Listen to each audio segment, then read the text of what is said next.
Hi there, this is Dr. Debbie Smith, and earlier this week I did my very first Facebook Live, and I want to thank you for your comments on that post. It was really about how I got started in wanting to understand men, and I've spent my lifetime, actually technically since I was 4 years old, I started studying men. They're really fascinating creatures, and I just keep learning about them all the time. But the most fascinating thing, the most surprising thing I learned about men is the fact that they're more sensitive than women. When I say that in front of a group of people, the women look at me like they think I'm nuts. But it's really true. In fact, research shows that from the moment of birth, that baby boys are much more sensitive than baby girls. They cry more, they're harder to soothe. They're also a lot more interactive with their surroundings. They laugh and coo more than baby girls do. And that just goes on throughout life. They are just much more socially and emotionally sensitive. So you're probably asking, if that's true, then why is my husband always closed off from me? That's one question I get a lot of. And another question that I get is, why are men more sensitive sometimes than they are at other times? So we're going to explore both of those in the next few videos. But first I want to talk about this concept of nurturing a little boy. And I have 3 boys of my own, so I've raised men. I know what that's like. And in that process, and really women who have both boys and girls will often say that their boys are far more sensitive than their girls are, that they demand more attention and such. But the sad part is that by the time a boy gets to kindergarten, most of that sensitivity has been shamed out of him. So, he may hurt more, he may feel more rejected than a girl does, but he's learned not to show it. There was a study done years ago where researchers observed children on the playground, and the tendency was if a little girl was offended by another child, that the caregiver or whoever happened to be with that little girl would run to her rescue right away. What's wrong? Try to get other children to be kinder to her or to give back her toy or whatever happened.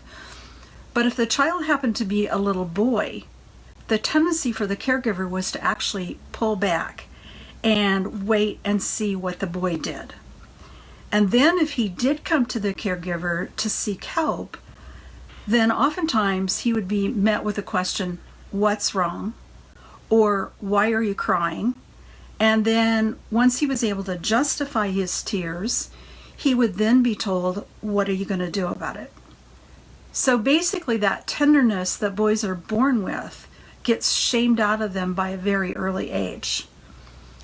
And it goes on through life. They learn to put up this huge wall to protect their hearts.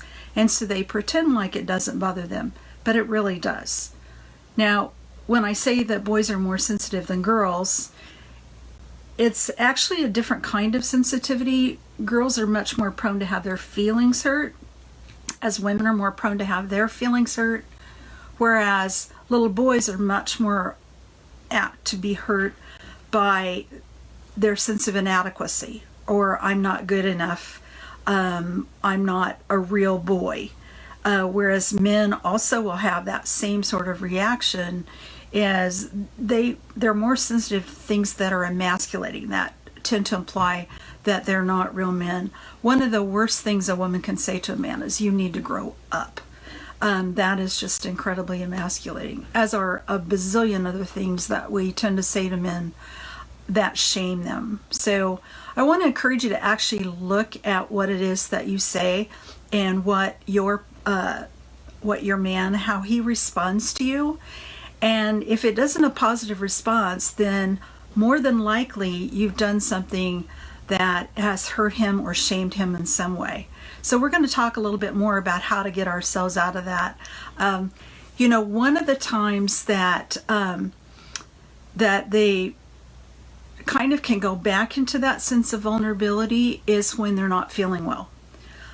So a grown man, whether he's, you know, hurt himself physically or he's, you know, got the flu or whatever, he really craves that female attention that he remembers getting, hopefully from his mom, at a time when he felt really vulnerable.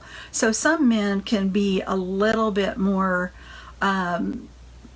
desirous of our attention when they're not feeling well. But it's sad to me that that is like one of the rare times when they actually can do that. They can express their vulnerability.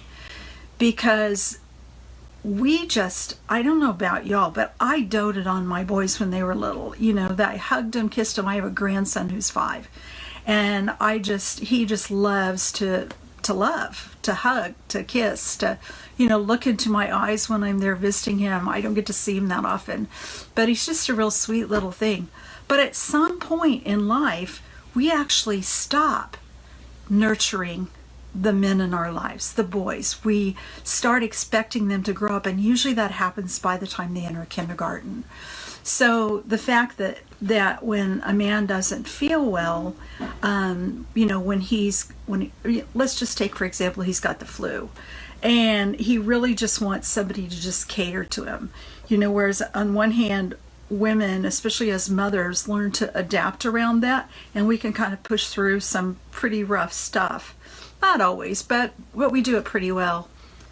But a guy, you know, he's just like, it's his turn to be nurtured.